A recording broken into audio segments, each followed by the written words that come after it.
નમસ્કાર વિદ્યાર્થી મિત્રો, આજે આપણે ધોરણ 5 ગણિત આગામી એકમ કસોટીના આયોજન સ્વરૂપે પાઠ 5ની એકમ કસોટી તથા એનું સોલ્યુશન જોઈશું। તો ગણિતની અંદર પાંચમો પાઠ છે તે સરખું દેખાય છે। એની જે અધ્યયન નિષ્પત્તિઓ છે કે વિદ્યાર્થીઓ વિવિધ આકારોમાં જોવા મળતી સંમિતતા વિશે જાણે અને ઓળખે છે। પરિભ્રમણ અને પ્રતિબિંબિત સમપ્રમાણતા ધરાવતા મૂળાક્ષર અને આકારો જેવા 2D આકારોની પોતાના પર્યાવરણમાંથી ઓળખ કરે છે। પ્રશ્ન નંબર 1 જોઈએ કે નીચેનામાંથી કયો આકાર સમમિતિ દર્શાવે છે। તો પ્રશ્ન નંબર 1 છે કે નીચેના પ્રશ્નોના જવાબ માટે યોગ્ય વિકલ્પ પસંદ કરવાનો છે। એમાં પ્રથમ જે ખાલી જગ્યા છે એની અંદર આપણને જુદા જુદા A, B, C, D માં આકાર આપ્યા છે અને પૂછ્યું છે કે નીચેનામાંથી કયો આકાર સમમિતિ દર્શાવે છે। તો સમમિતિ એટલે શું એ આપણને પહેલાં તો ખબર હોવી જોઈએ કે કોઈ પણ વસ્તુના આડા કે ઊભા બે સરખા ભાગ કરીએ અને એ બંને ભાગ સરખા દેખાતા હોય તેને સમમિતિ કહે છે। ફરી એકવાર, કોઈ પણ વસ્તુના આડા કે ઊભા બે ભાગ કરીએ અને એ બંને ભાગ સરખા દેખાતા હોય તેને સમમિતિ કહે છે। ઊભા બે ભાગ થાય એને ઊભી સમમિતિ કહેવાય, આડા બે ભાગ થાય એને આડી સમમિતિ કહેવાય। તો અહીં ચાર આકારોની અંદર એવો કયો આકાર છે જેમાં બે સરખા ભાગ થાય? તો તરત જ તમે કહેશો કે અહીં એની અંદર સરખા ભાગ થતા નથી, બીમાં નથી થતા, સીમાં થઈ રહ્યા છે। તો અહીં જવાબ આવશે સી। તો પ્રથમ જે વિકલ્પ છે એનો જવાબ છે સી। બીજા નંબરનું છે નીચેનામાંથી કયા અંગ્રેજી મૂળાક્ષરને બે સરખા ભાગ પાડવાથી દર્પણ ચિત્ર બને નહીં? દર્પણ ચિત્ર ના બને એવું કે જે આપણે દર્પણની અંદર દર્પણ ચિત્ર બનતું ના હોય તો એવું ચિત્ર આવશે। તો અહીં જુઓ બી છે, એમ છે, ઓ છે અને આર છે। તો વિકલ્પ જે બી છે આર એ આપણું દર્પણ ચિત્ર બનશે નહીં।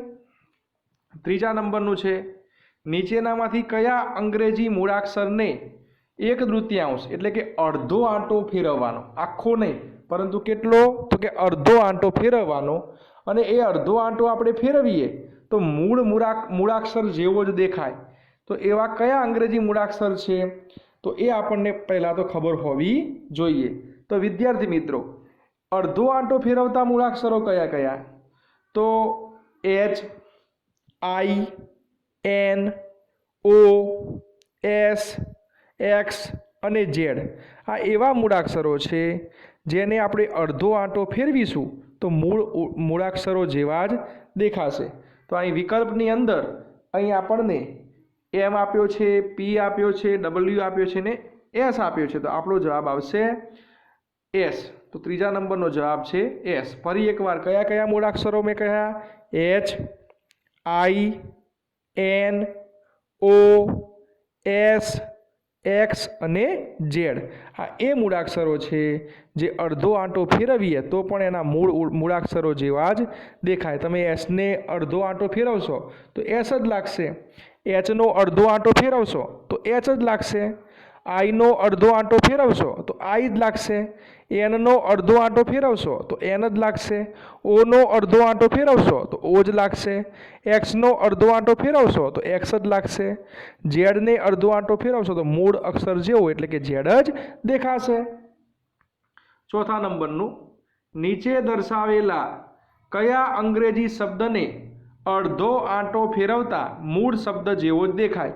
હમણાં જ આપણે એ મૂળાક્ષરો જોયા, એ ઉપરથી આપણને જવાબ ખબર પડી જાય કે અહીં NOON, કારણ કે એન અને ઓ બંને અક્ષરો એવા છે જેનો અડધો આંટો ફેરવતા મૂળાક્ષર જેવા જ દેખાય છે। તો અહીં જવાબ આવશે બી, NOON। એના સિવાય MOW જો ઓપ્શનમાં આપ્યું હોય તો પણ આપણો જવાબ આવે, SWIMS સ્વિમ્સ આપેલું હોય તો પણ જવાબ આવે, SIS આપેલું હોય તો પણ આપણો જવાબ આવે, પરંતુ અહીં એ જવાબોમાં NOON આપેલું છે એટલે આપણે NOON આપણો જવાબ થશે। તો ચોથાનો જવાબ થશે બી। પાંચમું છે નીચેના કયા અંકને અડધો આંટો ફેરવતા મૂળ અંકો જેવો દેખાય? તો વિદ્યાર્થી મિત્રો, જ્યારે આપણે 0 થી 9ની વાત કરીએ છીએ ત્યારે 0 થી 9ની અંદર 0 છે, 1 છે અને 8 છે એના અડધા આંટામાં ફેરવતા મૂળ અંકો જ જેવા દેખાય છે.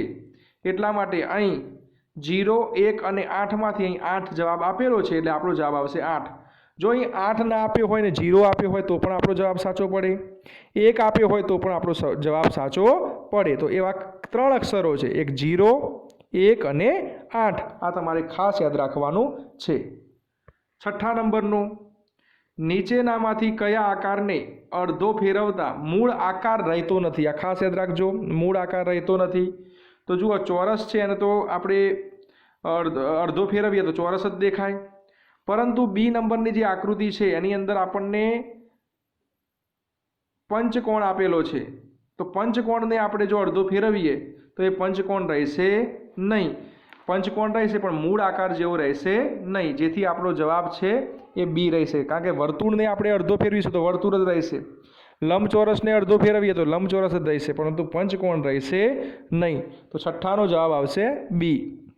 7મા નંબરનો છે નીચેનામાંથી કયા આકારને 1/4, 1/4 એટલે ચોથો ભાગ ફેરવતા મૂળ આકાર રહેતો નથી? તો 7માની અંદર જવાબ આવશે એ, કારણ કે બી, સી અને ડીને જે આપણે 1/4 ભાગ ફેરવીશું તો મૂળ આકાર રહેશે, પરંતુ એ રહેશે નહીં. 8માની અંદર નીચેનામાંથી કયા આકારને છઠ્ઠો ભાગ એટલે કે 1/6, 1/6 ભાગ ફેરવતા મૂળ આકાર રહે છે? તો 8માની અંદર ડી ષટકોણ છે, જે ષટકોણ હોય એ રે. તો અહીં 6 ખૂણાવાળો ષટકોણની 6 ઉપર 3 બાજુઓ છે અને નીચે 3 બાજુઓ છે એટલે આપણો જવાબ આવશે ડી. પ્રશ્ન નંબર 2, નીચેની આકૃતિઓને અડધો આંટો ફેરવતા મૂળ આકૃતિ રહે ત્યાંની નીચે ખરાની નિશાની કરવાની છે. વિદ્યાર્થી મિત્રો, અહીં આપણને પ્રશ્ન નંબર 2ની અંદર કુલ 5 આકૃતિઓ આપેલી છે. હવે આ 5 આકૃતિઓનો અડધો આંટો ફેરવવાનો. અડધો આંટો ફેરવીએ અને મૂળ આકૃતિ જ રહે એવી આકૃતિ સામે આપણે ખરાની નિશાની કરવાની છે. તો જુઓ, પ્રથમ જે ચિત્ર છે એનો અડધો આંટો ફેરવીશું તો એ મૂળ આકૃતિ જેવી જ લાગશે, એટલે પ્રથમ ચિત્રની સામે આપણે ખરું કરવાનું છે. બીજી આકૃતિ છે એનો જો અડધો આંટો ફેરવીશું તો એ પણ બંને ઉપર નીચે ત્રિકોણ છે અને વચ્ચે વર્તુળ જેવા છે બે નાના નાના, તો એ પણ એક જેવા જ મૂળ આકૃતિ જેવા જ લાગશે. તો બીજી આકૃતિની સામે પણ ખરાની નિશાની કરવાની. ત્રીજી આકૃતિનો અડધો આંટો ફેરવીશું તો એ મૂળ આકૃતિ જેવી લાગશે નહીં, એટલે એમાં ખરાની નિશાની આવશે નહીં. ચોથી આકૃતિ છે એનો અડધો આંટો ફેરવતા એ પણ મૂળ આકૃતિ જેવી લાગશે, તો એ પણ ત્યાં ખરાની નિશાની આવશે. જ્યારે 5મી આકૃતિની અંદર પીળા કલરના 2 પટ્ટામાં ઉપર કાળા કલરનું નિશાન છે એ એમના એમ નહીં રહે, એટલા માટે એ મૂળ આકૃતિ જેવી લાગશે નહીં. તો એનો મતલબ એમ થયો કે પ્રશ્ન નંબર 2ની અંદર પ્રથમ આકૃતિ, બીજી આકૃતિ અને ચોથી આકૃતિ એનો અડધો આંટો ફેરવતા મૂળ આકૃતિ રહેવાની હોવાથી એ 3 આકૃતિઓમાં ખરાની નિશાની આવશે. પ્રશ્ન નંબર 3માં જોઈએ, નીચેની આકૃતિઓને 1/4 આંટો ફેરવતા મૂળ આકૃતિ રહે તેની સામે ખરાની નિશાની કરો. તો 1/4 એટલે કે અડધાથી પણ અડધું એટલો જ આંટો ફેરવવાનો છે. તો અહીં પ્રથમ જે આકૃતિ છે એનો ચોથો ભાગ આપણે 1/4 આંટો ફેરવીશું તો પ્રથમ આકૃતિ મૂળ આકૃતિ જેવી જ દેખાશે, તો ત્યાં ખરાની નિશાની. બીજો છે બીજી આકૃતિ, તો એની અંદર 1/4 જ્યારે આપણે આંટો ફેરવવા જઈ રહ્યા છીએ ત્યારે 1/4 આંટો ફેરવતા એ આકૃતિ પણ મૂળ આકૃતિ જેવી જ લાગશે, એટલે એ પણ ખરાની નિશાની આવશે. ત્રીજી આકૃતિ પણ મૂળ આકૃતિ જેવી જ લાગશે, ત્યાં પણ ખરાની નિશાની આવશે. જ્યારે ચોથી અને 5મી આકૃતિ મૂળ આકૃતિ જેવી લાગશે નહીં, એટલા માટે ત્યાં આપણો જવાબ એ સાચો પડશે નહીં. તો આ ખાસ યાદ રાખવાનું, પ્રથમ, બીજી અને ત્રીજી આકૃતિમાં ખરાની નિશાની, જ્યારે ચોથી અને 5મી આકૃતિમાં ખરાની નિશાની આવશે નહીં. પ્રશ્ન નંબર 4, નીચેની આકૃતિમાં 1/3 એટલે કે ત્રીજો આંટો ફેરવતા મૂળ આકૃતિ રહે તેની સામે ખરાની નિશાની કરો। અહીં પણ આપણને 5 આકૃતિઓ આપી દીધી છે। તો એની અંદર પ્રથમ આકૃતિ જે છે એનો ત્રીજો ભાગ આંટો ફેરવતા તો એ મૂળ આકૃતિ જેવી જ રહેશે। બીજી આકૃતિ પણ મૂળ આકૃતિ જેવી જ રહેવાની છે। ત્રીજી આકૃતિ જે છે એનો 1/3 આંટો ફેરવીશું તો એ પણ મૂળ આકૃતિ જેવી જ રહેશે। ચોથી આકૃતિ પણ મૂળ આકૃતિ જેવી જ રહેવાની છે, પરંતુ પાંચમી જે આકૃતિ છે એ મૂળ આકૃતિ જેવી રહેશે નહીં। તો એનો મતલબ એમ થયો કે 1/3 આંટો ફેરવતા પ્રથમ આકૃતિ, બીજી આકૃતિ, ત્રીજી આકૃતિ અને ચોથી આકૃતિ એ જે છે એ મૂળ આકૃતિ જ રહેવાની હોવાથી ત્યાં ખરાની નિશાની આવશે, જ્યારે પાંચમી આકૃતિ આવશે નહીં। પ્રશ્ન નંબર 5, નીચેની આકૃતિઓને 1/6 એટલે કે છઠ્ઠો આંટો ફેરવતા મૂળ આકૃતિ રહે તેની નીચે ખરાની નિશાની કરો। તો જેની અંદર 6 બાજુઓ હશે, ષટકોણ હશે તો એ તો મૂળ આકૃતિ જેવી જ લાગશે। તો પ્રથમ આકૃતિમાં જુઓ, આમ જોવા જઈએ તો 2 ત્રિકોણ છે એટલે 6 ખૂણા થાય છે। તો 6 ખૂણા થતા હોય તો એ તો મૂળ આકૃતિ જેવી જ રહેવાની છે। તો પ્રથમ આકૃતિમાં ખરાની નિશાની આવશે। બીજામાં 6 ખૂણા નથી એટલે એમાં નહીં આવે। ત્રીજાની અંદર જે ડિઝાઇન દોરી છે એમાં 6 બાજુઓ, 6 પાંદડા દોરેલા છે એટલે એ પણ આવશે। ચોથા નંબરની જે આકૃતિ છે એમાં પણ 6 જ આકૃતિઓ, 6 જે છે એટલે એ પણ આવશે, ત્યાં પણ ખરાની નિશાની। પાંચમા નંબરમાં ષટકોણ નથી, પંચકોણ છે। જો ષટકોણ હોત તો ખરાની નિશાની આવત, પરંતુ અહીં પંચકોણ છે એટલા માટે એ આવશે નહીં। તો પ્રશ્ન નંબર 5ની અંદર પ્રથમ આકૃતિ, ત્રીજી આકૃતિ અને ચોથી આકૃતિ 1/6 એટલે કે છઠ્ઠો આંટો ફેરવતા મૂળ આકૃતિ રહેતી હોવાના કારણે ત્યાં ખરાની નિશાની આવશે। નીચેની આકૃતિને 1/3 આંટો ફેરવતા અને 1/4 આંટો ફેરવતા કઈ આકૃતિ બનશે તે દોરવાની છે। વિદ્યાર્થી મિત્રો, પ્રથમ જે આકૃતિ છે તમે ધ્યાનથી જુઓ, બીજી આકૃતિ ધ્યાનથી જુઓ। હવે એનો 1/3 આંટો ફેરવતા કેવી લાગશે અને 1/4 આંટો, 1/3 એટલે કે અડધો અને 1/4 એટલે કે અડધાથી પણ અડધો, તો એ આંટો ફેરવતા કેવી લાગશે એ આપણે જોઈએ। તો અહીં જુઓ, પ્રથમ જે આકૃતિ છે એનો 1/3 આંટો ફેરવીશું તો આવી લાગશે।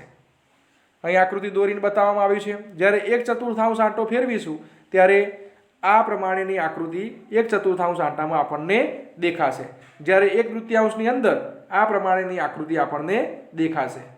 એ જ રીતે બીજા નંબરની જે આકૃતિ છે એની અંદર પણ જે 1/3 આંટો ફેરવતા તો આ 1/3 આંટો ફેરવતા અને એની બાજુમાં 1/4 આંટો ફેરવતા આપણને આકૃતિ લાગશે, જેની તમારે ખાસ નોંધ લેવાની છે। તો અહીં 1/3 આંટો અને 1/4 આંટો ફેરવતા કઈ કઈ આકૃતિ બનશે તે આપણે અત્યારે જોયું। એના પછી આગળ છે નીચેની આકૃતિઓને 1/3 આંટો ફેરવતા। જો અહીં ત્રીજો ભાગ ફેરવવાનો છે અને છઠ્ઠો ભાગ ફેરવવાનો છે। તો અહીં આપણે જોયું બીજા નંબરની આકૃતિમાં જે આકૃતિઓ જોઈ એના પછી પ્રશ્ન નંબર 7 જોવાનો છે। નીચેની આકૃતિઓને 1/3 આંટો અને 1/6 આંટો ફેરવતા કઈ આકૃતિ બનશે? બંને આકૃતિઓ તમે પહેલા જોઈ લ્યો। હવે એનો 1/3 આંટો પહેલા જોઈએ તો કે 1/3 આંટો ફેરવીશું તો કેવી આકૃતિઓ લાગશે? તો આ બંને આકૃતિઓ 1/3 આંટામાં આવી દેખાશે। આ પ્રથમ આકૃતિ અને આ બીજી આકૃતિ,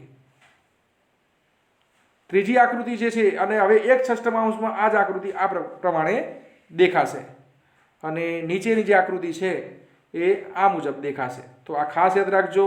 તો 1/3 અને 1/6 આંટો ફેરવતા આપણને આ મુજબની આકૃતિઓ જોવા મળે છે।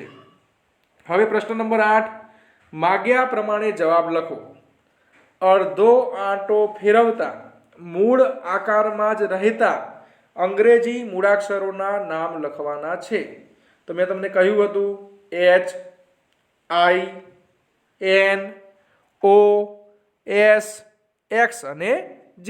ફરીથી H, I, N, O, S અને X, S, X અને Z એ અક્ષરો આવશે। બે સંમતિ દર્શાવતા કે બે એક સરખા ભાગ કરી શકાય એવા અંગ્રેજી મૂળાક્ષરોના નામ લખવાના છે કે જેના બે ભાગ કરી શકાય છે। તો એવા એ છે તો એ આપણે ઊભી સંમતિ, એને તમે ઊભી રીતે લીટી દોરીએ તો બે ભાગ પડે છે। એના પછી બી એ આડી સંમતિ દર્શાવે છે। આઈ છે એ ઊભી અને આડી બંને સંમિતિ દર્શાવે। એચ છે એ ઊભી અને આડી બંને સંમિતિ દર્શાવશે। ડબલ્યુ છે એ ઊભી સંમિતિ દર્શાવશે। ઈ છે એ આડી સમમિતિ દર્શાવશે, એક્સ છે એ પણ આડી અને ઊભી સમમિતિ દર્શાવે છે, એમ છે ઊભી સમમિતિ દર્શાવે છે, ટી છે એ ઊભી સમમિતિ જોવા મળે છે. વિદ્યાર્થી મિત્રો તમારે અહીં ઊભી અને આડી એવું કંઈ લખવાનું નથી, ફક્ત મૂળાક્ષરોના નામ લખવાના છે.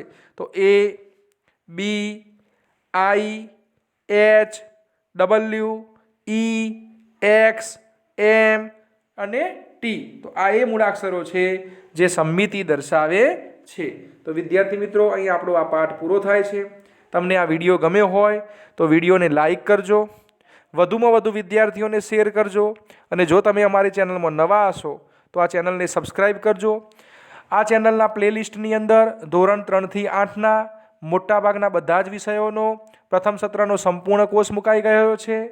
સાથે સાથે વિજ્ઞાનની અસાઇનમેન્ટો, કલસોરની અસાઇનમેન્ટો, જુદા જુદા વિષયોની પ્રશ્ન બેંકો અને વિવિધ સ્વાધ્યાયો પણ આ ચેનલના પ્લેલિસ્ટમાં તમને જોવા મળશે. તો ખાસ આ ચેનલને પ્લેલિસ્ટના તમામ વિડીયોની મુલાકાત પણ લેજો. અસ્તુ.